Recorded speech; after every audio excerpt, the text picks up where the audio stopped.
Greetings. Today we're looking at the jungle Twitch build. Let's get started. Here are the pros and cons of this champion. Pros: strong lane ganks, making it difficult for opponents to escape without deep vision. From level 6 onwards, Twitch packs a punch with significant attack damage bonuses from his ultimate and attack speed from Q. Hyper scales into the late game, with the ability to deal colossal damage quickly and safely from a distance.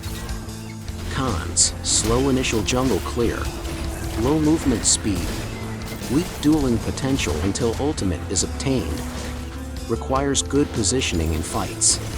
From all this follows, summoner spells, ghost to mitigate our mobility weakness or flash when it's crucial to dodge certain abilities in fights that you can't otherwise escape from.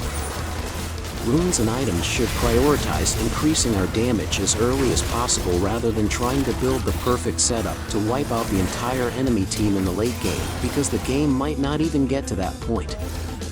Primary runes: press the attack or hail of blades, as they deal approximately equal damage, so choose based on your preferred rune tree.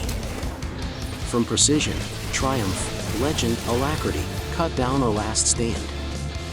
Domination tree: sudden impact, eyeball collection, one of the 3 hunters, excluding ingenious hunter. Additional rune page: precision or domination, with the aforementioned runes. Or inspiration with magical footwear and cosmic insight, but you can also take approach velocity if your team has a lot of crowd control. Items: jungle item, Scorch Claw to make it harder for enemies to escape or catch up to you. Alternatively, Gust Walker for faster positioning in fights and kiting through bushes. Starting items are always the same: Noon Quiver, which we upgrade to Kraken Slayer, then Zeal, and Infinity Edge.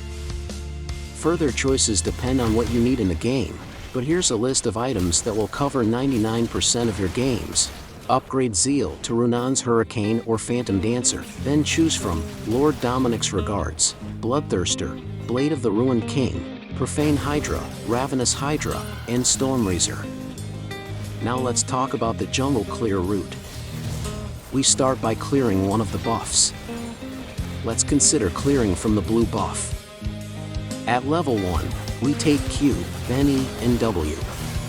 After the blue buff, we take the Gromp. Then there are 2 options: either go for a full jungle clear or head to the red buff and exit to one of the adjacent lanes.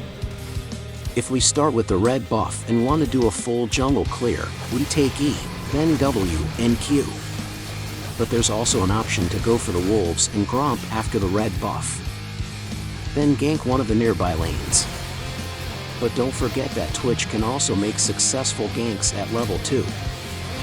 So if you see that after an early skirmish on the lane, the opponent has not much health left, you can go there immediately, because due to your invisibility, opponents won't see you and react in time. Moving on to skill leveling, we max E first, then Q and W, and ultimate out of order. There's a bug in the game that doesn't show a reduction in E cooldown when leveling it up. Gameplay: at the beginning of the game, we try to avoid the enemy jungler unless someone else has chunked their health. We focus primarily on ganks, and if there's no one to gank, we farm our jungle. We ignore early dragons and void grubs, although it's worth taking the first void grub since it gives double experience. In the mid and late game, we can behave like many ADCs and always try to stick with a teammate or act like an assassin and kill isolated targets that have wandered too far to farm. I recommend banning Vi because it's impossible to dodge her proc, and during her flight time, you won't be able to kill her. And that's it. By any chance, do you know how to keep track of a channel that interests you without accidentally losing it?